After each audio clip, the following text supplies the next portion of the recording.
Welcome to the Trades Podcast, a podcast about the business of home improvement and promoting the trades to young adults. In this podcast, we talk with business owners, educators, and professionals about the benefits, skills, and related experiences of the home improvement business. Tips to help you with being successful from entry into the trades or established business owners. In this podcast, we hope to influence some young adults that the trades as a career is a great option leading to full and prosperous life. I'm Danny Torres, an MC, DJ, and podcaster, inspiring young adults by shining light onto career opportunities in our world today. And I'm Jeff Mudd, home improvement contractor, writer of the Millionaire Carpenter series, and podcaster. Stay tuned to 15 to 20 minutes of insightful tips. All right, here we are, ladies and gentlemen, the tradespodcast.com, right here recording in San Diego, California, right here at the BBB Ignite Podcast Studios. I am DJ Danny. And I'm Jeff Mudd, home improvement contractor. I want to welcome everybody here to this wonderful episode that we have today. We have Fraser Decks and Patio Covers in the house today. How you doing today? And let us know who you are, the business, and a little history. All right, how you guys doing? I'm Dave Fraser. I'm the owner of Fraser Decks and Patio Covers. We obviously build decks and patio covers. We have been in business. I've had this company since 2008. And first many years we're doing custom home building and remodeling. And we eventually transitioned, and we'll get into why later, but transitioned over to decks, and best decision I ever made. Awesome. And what was the year again? How long? 2008. 2008. Yes. And we did, before we started recording, we talked a little bit about the history of what 2008 looked for you around that time and how you got into the trades.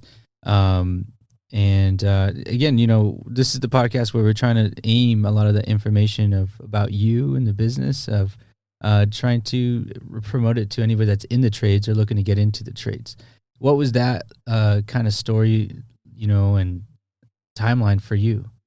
So I graduated from college in 2002 and started a tech startup with my best friend up in Malibu. And while we were doing that, his dad owned a construction company and said while we were playing with our startup, he would let us work for him 3 hours a day, but he'd pay us full time. Pretty awesome deal. Mm-hmm. The startup crashed, and we realized how good a thing we had working with him. So we started working with him and helped him run his company for about 5 years. I came down to San Diego in 2008 and started my company right as the world exploded. And so I had gone from doing humongous beachfront properties in Orange County to digging ditches and building fences down here because there was no work and we were brand new. And so my buddy and I, who I started the company with, we had to do all the work ourselves. And so we learned the hard way how to do everything. And that was actually a blessing because that's what got us eventually into decks. But while we started, we ended up doing some custom home building and went on for years, but I wasn't having fun with it. It just wasn't fun. And when you're waking up every day not enjoying your life, it's not a great thing. And then we came across some deck building, and it was a blast. It was like being a kid at a jungle gym, hanging upside down from the joist. We were having legitimate fun. And so we decided to go that path. And that was the best decision I ever made.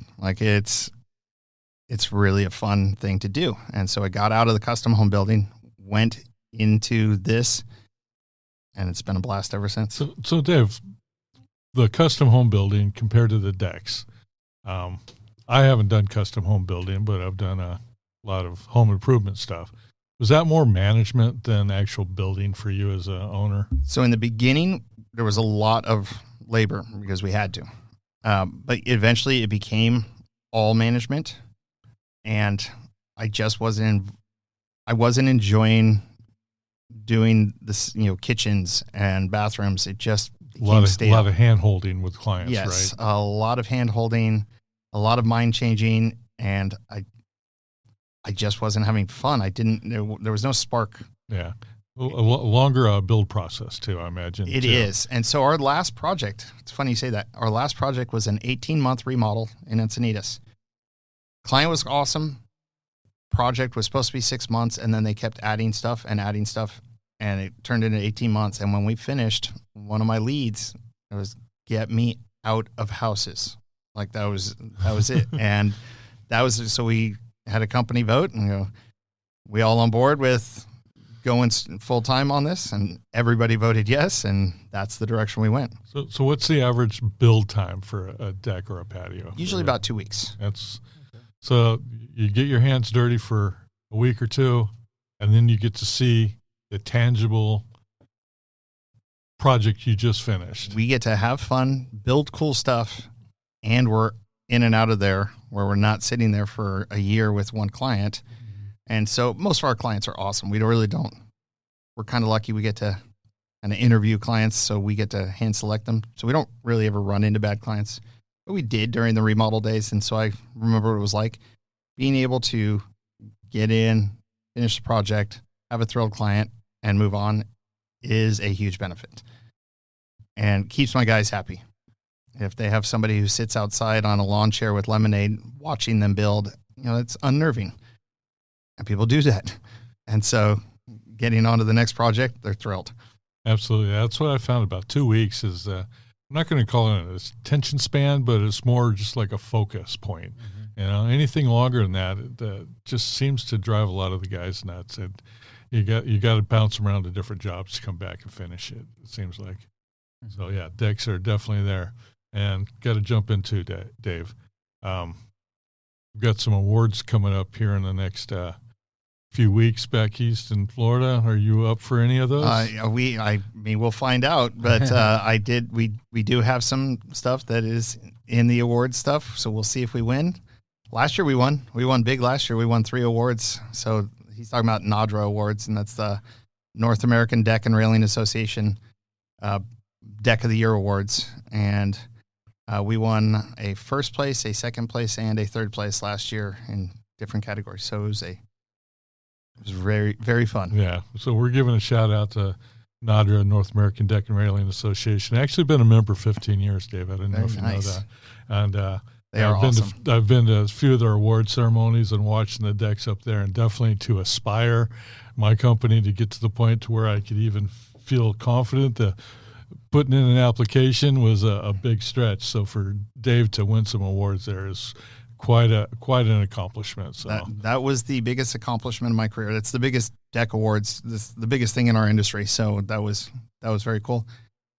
This year, man, the decks that are built this year for the awards show I've never seen anything like it. It's pretty incredible, the competition this year. Yeah, well, some crazy money being thrown out some home improvements right now too. Yeah, especially in the past couple of years. And if you could let us know a little bit more about how, your employees is one thing, because I know that with a lot of the people that we've had on the podcast, employees is a huge thing, obviously. They're the backbone of the company and how you work with them and how they work with you. Go in a little bit about your employees, how many you have, and how creative they can get with a lot of your decks that you guys are building right now. So they are the key part of this company. I mean, it doesn't matter how much we sell.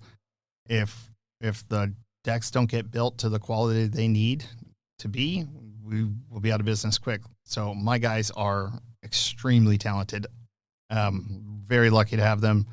My leads have been with me for 7 to 10 years. Like they're long-term guys that have just grown with me, and the talent is there. But the way we run things is I want my employees to feel like I want them to be treated like I would want to be treated if I were in their position. And so we try to make it a fun environment at work where they get to have fun every day. I want guys to want to come to work on Monday. And we do have that. It's awesome. So I want an environment where guys have fun. They're enjoying themselves. They get to build awesome stuff. Life's good for them. It's really fun. And we pay well. Yeah. Yeah. I mean, with the market right now, in the past couple of years, like Jeff had mentioned, there's a lot of money getting thrown out there to home improvement, to reconstruction, remodeling. What has been your guys' response during this time, the past couple of years? So the part that's been hardest for us has been the material pricing. It's gone sky high, and we're booked out for 6 to 7 months at a time. And so last year was a little rough because of eating those costs. But my guys have been very good, very loyal, and have continued to just do a great job. Yeah. And you mentioned, I mean, you have got leads that are been with you 7 to 10 years. Yep. Yeah. And how many employees do you have total? So we have 13 total employees, plus me. Awesome. And it's kind of a family business. We've got multiple brothers that work for, two sets of brothers that work for us. My brother works for me. Yeah. My mom works for me. Like we try to keep it very family oriented, so that people want to be there. Mm-hmm. Yeah. And what was I think a lead, anybody that's listening to the podcast right now, whether they're already in the industry or within a certain industry within the construction, home improvement companies, or they're aspiring to be a business owner, as an employee, to really get that understanding to become a lead through your company, what are those steps that those guys really took and that you were looking for and really made that ultimate decision to say, hey, they are the person for that job? So there's a couple things that you have to be a lead. The first is you have to know how to actually build everything. So it's really diving in and following and learning how to make the cuts, how to do the measurements, how to walk onto a job. And I say, build this, and they can just do it. So, but the skill alone in building is not the only requirement, might not even be the key requirement. You also have to have the social skills. You're going to deal with clients, and you've got to be able to communicate with them. And our rule is we'll stop everything to explain stuff to clients in the middle of a project. If they have questions, those questions come before building. And so you have to be able to and want to talk to people and be comfortable doing that. So the third thing is you have to be able to communicate with the other guys on the crew. If you just like to yell at everybody, it's not going to work out long term for you as a lead, because you've got to have guys who are young and hungry and want to learn. You've got to guide them. And so you've got to be able to show them and get them to move up too. Yeah, you can't yell your way into being a good boss. No. You got to lead, teach, inspire. Yeah, different skill set. Yeah, that's something we've talked about too, just even the culture side of things of inside a company. And that's a huge thing when you have leads yourself, to be the head boss, the head honcho, and to have that mentality starting from the top and go all the way down. Obviously with anything, that's just reflects exactly how the culture within the company is.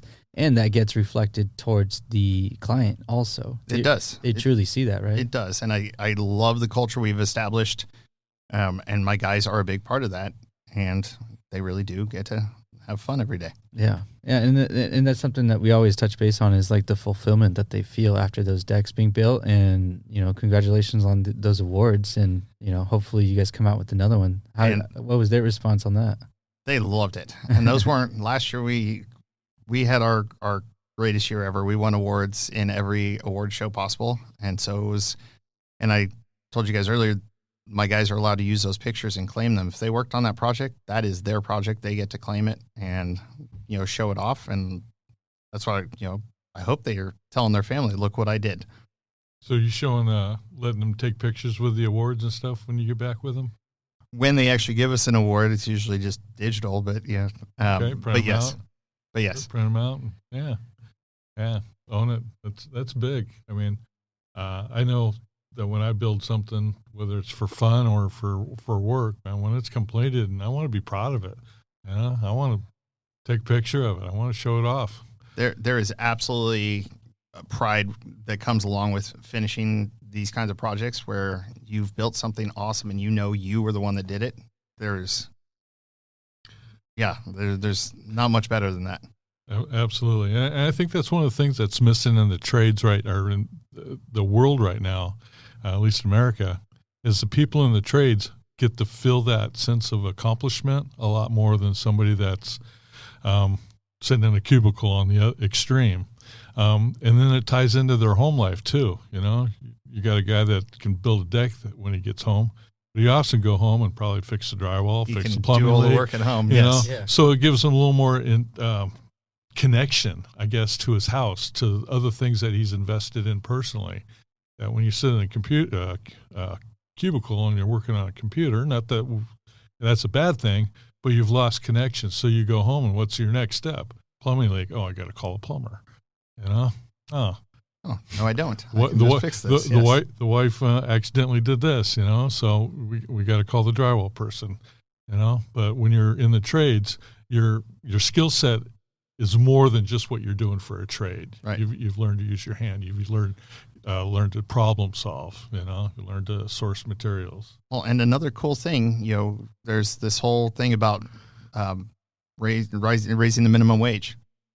The trades, that's not an issue. I mean, I don't know anybody who starts at the minimum wage. You come to my company, you're starting at least $19 an hour with no skills. So why, you want to have an easy high floor to start. Mm-hmm. The trades are the way to go. And then on the high end, you can make very good money. You get good at it, you can really make good money. Yeah. And that's a good point. Like what you're doing or what you mentioned, it's like it's a certain recommendation for like some young adults. And I think it'd be great to hear a little bit more about what was your mindset at that time, because you mentioned you had a vision, you had a goal, like with your startup, with your buddy. You had that startup, and I'm sure anybody right now, there's a big push for having a side hustle out there for the millennials or any young generation right now, having something on the side. But having something like the trades, a long-term skill that you can use later on in the future.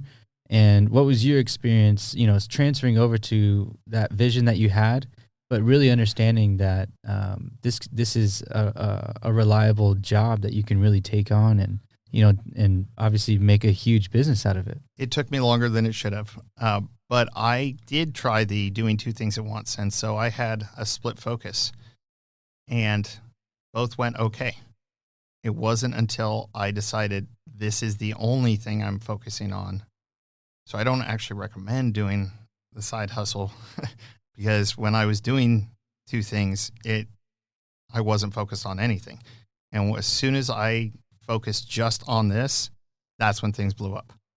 And you're not going to be successful every time, Mm-hmm. but that would be my recommendation, is to get in, learn as much as you can, focus on it. It's there for life. The trades aren't going away. Yeah. And that's a big point. And like you mentioned earlier about the minimum wage also. I mean, it's unheard of. I know that from certain buddies that I've worked with that, they get started paying in the high 20s. Yeah, already. Easily. There's lots of industries, and there's unlimited work. Like right now, there is, who isn't hiring? There is unlimited work, and it's not like a restaurant where they're hiring you on cheap. It's good pay with lots of opportunities. Mm-hmm. Yeah. What do you mean the work's not going away? I found a deck on Pinterest. You mean I can't just order it online from Taiwan? Just a couple 3 pieces and you glue it together. I remember when 3D printing was blowing up and people were like, you're going to be out of business. Houses are going to just be all built 3D printers. And that seemingly went away. No. I was actually, Dave was joking about that, but I was at the International Builder Show, and outside they had a huge 3D printer for doing the concrete foundations and walls for a house. Somebody had to put all those floorboards together. Somebody had to set up the crane that moves this 3D printer around. There was, It's not just a machine. Yeah. there was goobers coming off the thing all over that had to be fixed. It was quite a production. I mean, and I know the technology is still working and going to get better, but it's not going to replace the trades. There's always going to be a need for guys that can build. Absolutely. Yeah. And I mean, not only that, on the building side of things, but we were talking about it a little earlier before the podcast, was about just these soft skills is one thing, but within your company, selling is a big portion of it. Being able, like you had mentioned earlier, just really being able to talk with the customer, their employees, and obviously the head honcho making sure that these updates are coming through. Talk a little bit about how sales is obviously a good portion of the trades industry. Sure. So we do selling I think a little differently than a lot of companies. My goal with my employees, with my customers, with anything is to treat them how I would want to be treated. And I've always been somebody who didn't like BS salesmen, the used car salesman kind of attitude of trying to pull one over on somebody. And we don't need to do that. We get to build cool stuff for them. And so I am very straightforward. My goal is to interview them just as much as they're interviewing me, see if they are people that I would want to be around, and see if I'm somebody they would want to be around, and see if there's that kind of connection. Because really, in any sales, you're not selling the product, you're selling yourself. You're establishing a relationship. And that is what I have found to be the best way. Our work, it stands on its own. People can go look at it, but there's lots of good builders. I mean, there's tons of good builders. Why go with one over another? Price is for some people, but how comfortable you are with that person is, I think, one of the biggest things. Do I want this person near my house around my kids for the next month? Or do they seem off a little? Are they going to be chain smoking and leaving cigarettes and doing weird stuff in my house? I think establishing that connection with people is the key part of sales. And do I want to be around that homeowner? Mm-hmm. I mean, do I want to be around an awesome person, or do I want to be around a nightmare homeowner? Well, if I have to choose, I'm not choosing the nightmare. Yeah. And so, because I'm so straightforward and open in the sales process, I find out very quickly if we're going to be a good fit. Mm-hmm. Yeah, it's one thing I've always tried to tell people. 2, 3, 4 years later, the customer's going to remember two things. They're going to remember how the deck is right now, whether it's good quality, has it lasted, do they find any little flaws that drove them nuts over the last couple of years, and how was the building process? They're not going to remember the price. So when I do some training stuff for people on how to select the contractor, and one of the key things I tell them to do is go see the work. Don't just look at the pictures or the reviews. Go see the work. But more importantly, when you go to a project, ask the homeowner, what was the process like? Was this 2-week build 6 months long? And like I said, and there were cigarettes everywhere? Or did they come in on time, clean up every day? Were they friendly? Were the guys friendly? Did they do a good job? Because just because the price looks good and the deck looks good doesn't mean the homeowner wasn't tearing their hair out the whole time. And so I always say, make sure you ask, how was the process? Were you happy with everything? Not just, did they build well? Absolutely. It's good advice. And, it's funny, though. A lot of homeowners won't do that. They won't go call the reference. Most don't. Can I come see it? Mm-hmm. Well, there's a secondary reason. It's selfish for me, but there's a secondary reason. Now, I don't give out homeowners information unless they explicitly tell me I can. But when I can have a list of homeowners that I say, you can call them, you can go see their work, that is a great sign that people liked us so much and liked our work so much that they are inviting strangers over to their house to see the project and talk to them. Even if they never go, they knew they had the opportunity, which means people feel that way about our work and our guys. So whether they take the opportunity to do it, I think they should. And if somebody goes, I don't have any homeowners that will let you come over, that's probably not a good sign. Or I don't have anybody that will talk to you. That's a really bad sign. Let me make a few phone calls. I'll see if somebody might make an exception for you. I'll get back to you. And we have a long list of people who will, call us up and be like, when's the next person coming over? So sell for me. No, that's a huge testament to, the process that you have, that are set in stone for your employees to have that standard. And obviously it reflects in the type of recognition you guys get from from your customers and outside of in the industry too, and it reflects in the jobs that you guys are doing on the quality and the build. So the quality thing is something I do want to point out that has driven our company is kind of, I call it OCD on the projects. Something's off by a 1/16 of an inch, I can eyeball it. Like I see that stuff. And so I nitpick our projects and I come out and the guys know, I go, have as much fun as you want, but we just need to hit this certain standard. And over time, the guys have realized, well, it's just easier to build everything to that standard. And so now they do. And so whether I show up or not, they're still building to that high standard, knowing that I could show up at any time and go over the whole thing.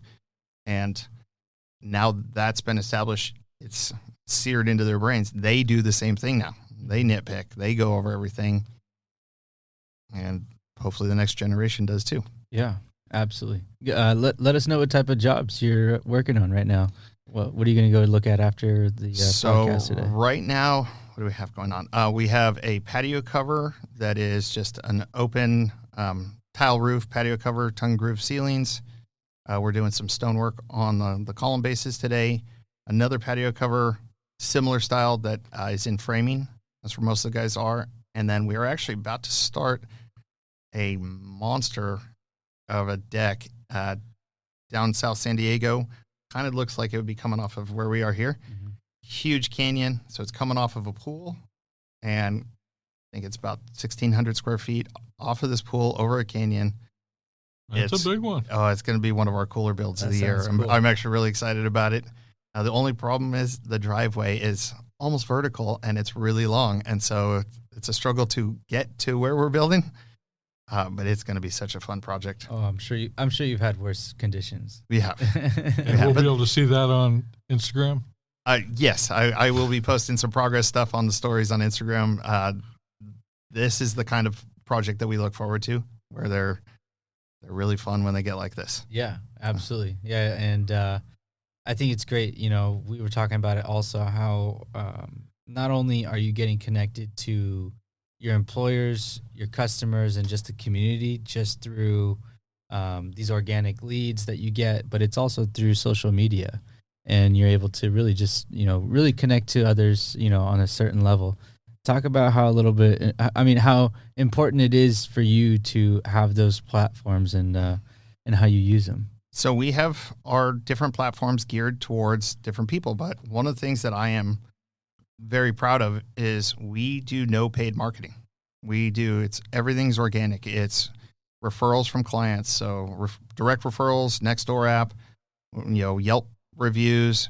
So we don't pay. We rely on the good word of our clients, and it's worked out extremely well. And so I gear different social media to different groups. Instagram, we post a lot of our really fun projects and awards and stuff like that, and it's kind of a younger crowd. Our Yelp page is kind of a mix of normal projects, big projects, and reviews.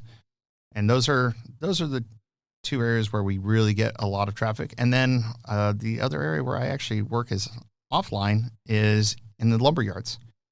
I maintain very good friendships with the people that work at lumber yards, because when homeowners come into a lumber yard asking for materials, a lot of times they don't have a builder. And, the guys at those yards know the level we build to, and so they refer us a lot of work. Yeah. And that is continuous no matter what happens on social media. Mm-hmm. But still, our number one will always be previous clients. That's the number one driver of them telling people about us. And that's why we have a couple specific rules for our company. When we're selling the project, we won't advise you to build anything we wouldn't build at our own home. We'll build whatever we build like it's at our own home, and we won't leave a project until you are thrilled. Satisfied is like getting a C on a test. I want an A+ before we leave.